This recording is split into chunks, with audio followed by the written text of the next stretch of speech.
engaged with you, and I would like to thank you for honoring the summons of the committee. Some of your members sometimes give us troubles coming here, and so I am most honored for that. Now I would like to begin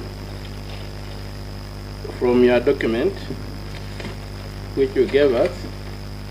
That's your response, that's paragraph 3, where you say the proposed concession is anchored in the Public-Private Partnership Act of 2021.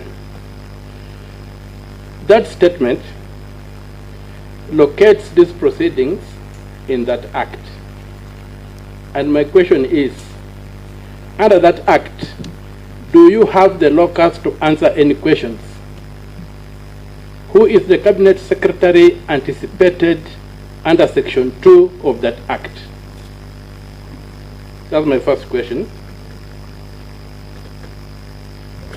Secondly, I would like to reiterate what the Chair stated in passing, but it's a fundamental issue that your documents are crafted in a language that says that the Adani deal is done. We will, we shall, we will, we are. It's already concluded. I don't know why you are giving that impression that this deal is already concluded.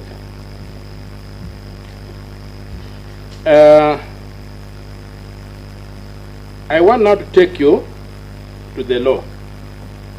You have given us here a process where you have said the bullet points on how a PPP works. And I put it to you that you are trying to mislead the Senate.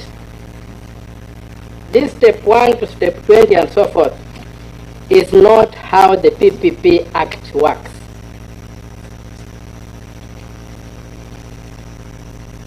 First of all, the PPP Act does not oust the Public Procurement and Asset Disposal Act, which provides for direct procurement, privately initiated proposals, restructuring,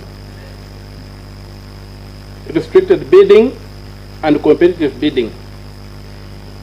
You have told this committee, in answer to Senator Ladema's question about those detailed sketches and what have you, that is the government which gave out that information to attract investors.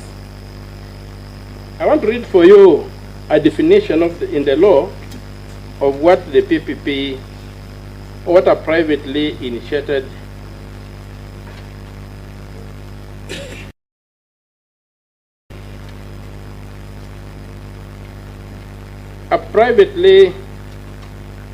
initiated proposal, that's under Section 2 of the Act, means a proposal that is originated by a private party without the involvement of a contracting authority and may include information that involves the complete evaluation of the proposal as if it were a bid.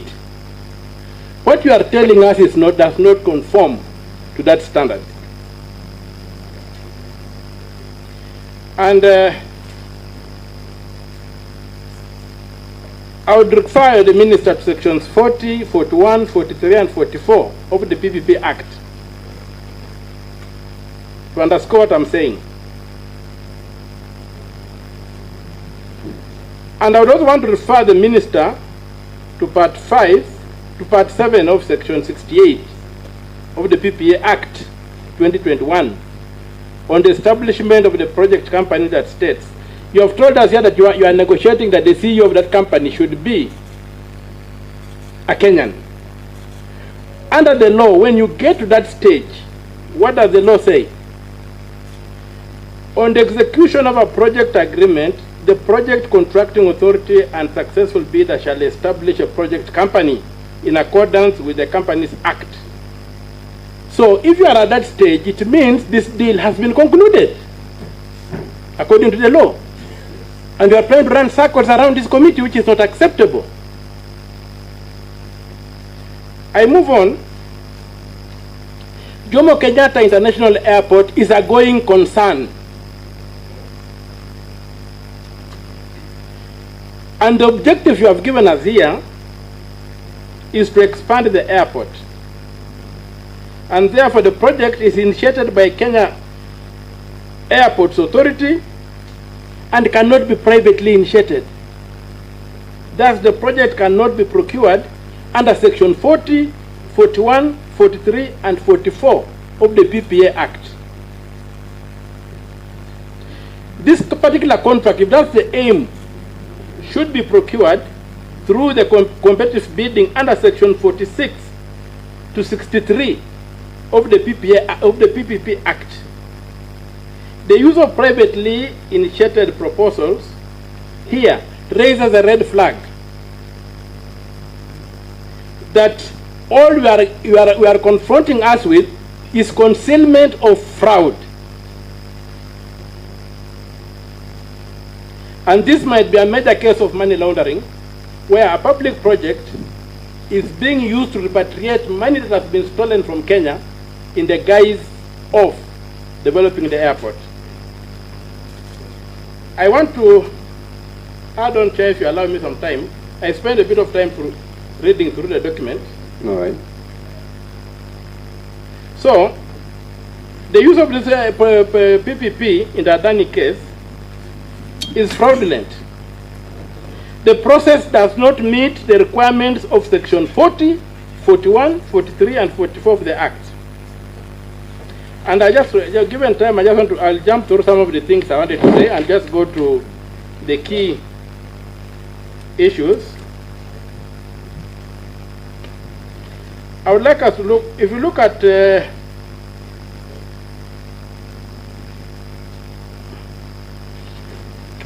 section 40,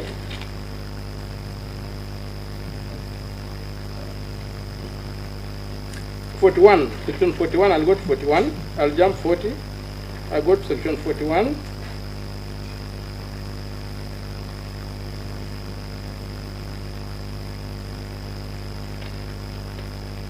Yes, 41A has an express requirement that you have not fulfilled. It requires that the directorate, in coordination with the contracting authority, shall before commencing an evaluation. You are telling us an evaluation is underway. We are even doing due diligence. But the law says, before commencing an evaluation of a privately initiated proposal, you shall conduct due diligence to confirm that the private party has not been debarred by any country or any international organization from participating in public-private partnerships or similar arrangement, is not corrupt, has not engaged in acts of corruption, and has not been sued or convicted on account of acts of corruption. It's a requirement of the law. Before you touch anything they propose, it is supposed to, under SEM 41, you have to demonstrate that the group is tax compliant in all jurisdictions where it has operated or operates. You go on and says, the entity has not, and its directors or officers have not been convicted of any criminal offense related to professional conduct within a period of 5 years preceding the submission of proposal, and have not otherwise been disqualified pursuant to administrative suspension or debarment proceedings. So, all these things, and I mean others I have tried to highlight out, but just to leave it up because of time, I would have expected you, before you began addressing this Honorable Committee of the Senate, to first of all justify why it is you, the Minister for Transport, who is answering matters on PPP. The letter was addressed to Mr. Mudavadi. At that time, he was covering the entire cabinet.